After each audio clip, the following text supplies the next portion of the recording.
car fixed, yeah. For over a decade, Carol Burnett made the world laugh until our sides ached. But behind the curtain of her variety show's joy, there was one performance so raw, so painfully real that she never found the strength to watch it again. Not once. For nearly 5 decades, that single sketch remained untouched, locked away in her heart like an old wound that never fully healed. It wasn't because it failed. In fact, the episode was hailed as brilliant. Critics raved, awards followed, and fans were moved to tears. But for Carol, it cut too deep. It mirrored truths she had buried long ago, truths that laughter had always helped her escape from. Sometimes, even the strongest performers can't bear to relive the moments that reveal too much. Has Carol Burnett ever made you laugh during a hard time, or reminded you to keep smiling through your own storms? Share your story in the comments. Bella, we'd love to hear how her light touched your life. Carol Burnett's laughter was a lifeline, but it was born from heartbreak. Born in 1933 in San Antonio, Texas, she entered a world already unraveling. Her parents, both alcoholics, struggled to provide even the basics. Her father lost job after job, while her mother was emotionally absent.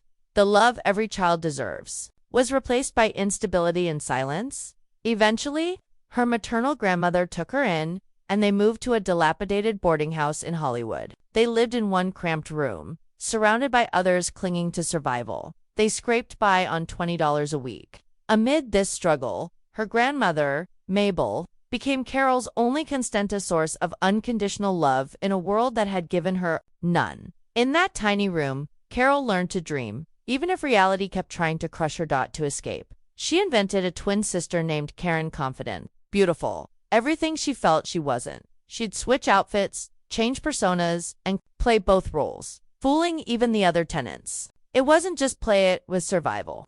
Through these games, she discovered the magic of transformation, unknowingly laying the foundation for the comedic genius the world would later fall in love with. By the time Carol reached college age, her dream was simple yet impossible: attend UCLA to study journalism. But reality hit hard. She didn't have the $50 for tuition. That might have ended her story right there. But in a twist worthy of a Hollywood script, a stranger she never met again stepped in. No strings, no questions. Just a gift that changed the course of her life. That act of kindness led her to UCLA, where she enrolled intending to become a writer.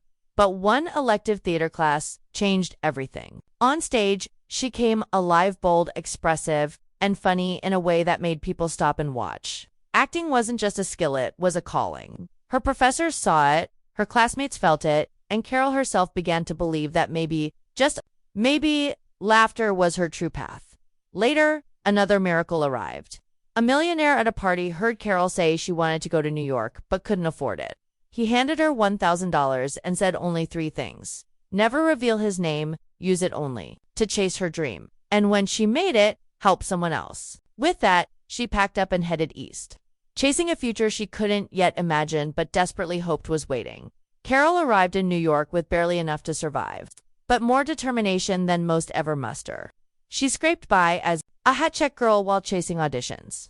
Her big break came from something as ridiculous as a comedic love song about U.S. Secretary of State John Foster Dulles. But Carol made it shine. That sketch led to appearances on The Jack Paar Show and The Ed Sullivan Show, and soon, she wasn't just another hopeful actress, she was unforgettable. Her career skyrocketed, with Once Upon a Mattress earning her a Tony nomination. But her true legacy began with The Carol Burnett Show in 1967. For 11 years, she commanded the screen with a rare mix of vulnerability, strength, and unfiltered humor. She wasn't just funny, she was a trailblazer. At a time when women rarely led variety shows, she became a household name, redefining what female comedians could be on television. The show wasn't just a hit, it was a cultural force. With 25 primetime Emmys, millions of loyal viewers, and legendary moments of unscripted laughter, it captured something real. Yet even amidst the fame and acclaim, behind Carol's eyes was a woman who never forgot what it felt like to go to bed hungry, to be left behind, or to wish for someone to believe in her. In 1977, during the height of the Carol Burnett Show's success, one sketch changed everything. It wasn't a comedy, it wasn't meant to make the audience laugh. Called The Gong Show, the sketch featured Carol as Eunice Higgins, a woman crushed by disappointment, clinging to a dream of being recognized. As she performed her heart out on a game show, the judges played straight mocked her, stripping away every ounce of her dignity. There was no silly accent, no over-the-top movement, just raw pain. Carol didn't act it, she lived it. Her tears on camera were real, and as the scene faded to black, there was no music, no applause, just silence. The studio crew cried, critics called it brilliant, viewers were stunned. But Carol Burnett, America's Queen of Comedy, ever watched it again.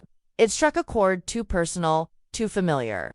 Eunice's broken dreams mirrored her own childhood wounds. Carol later said Eunice's pain felt like my own. That performance became more than a role, it was a mirror to every rejection. Every hungry night, every moment she felt small and unseen. She was proud of the scene but knew it wasn't just acting, it was truth. And sometimes, even the strongest hearts can't face their reflection again. Carol Burnett's life was never just about making people laugh, was about surviving, healing, and showing others that it's possible to rise even from the darkest places. She faced battles no camera ever saw. Addiction in her family, the heartbreaking loss of her daughter Carrie, and the quiet pain of trying to hold everyone together while the world watched. Yet, through it all, she kept going with grace, grit, and a smile. Even in her later years, Carol continued to surprise us. From powerful guest appearances on Better Call Saul to her voice work in animated films, she proved again and again that true talent doesn't fade.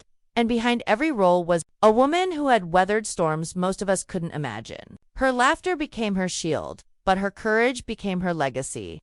What lessons can we learn from Carol Burnett's story? Perhaps that the strongest people are those who turn pain into purpose.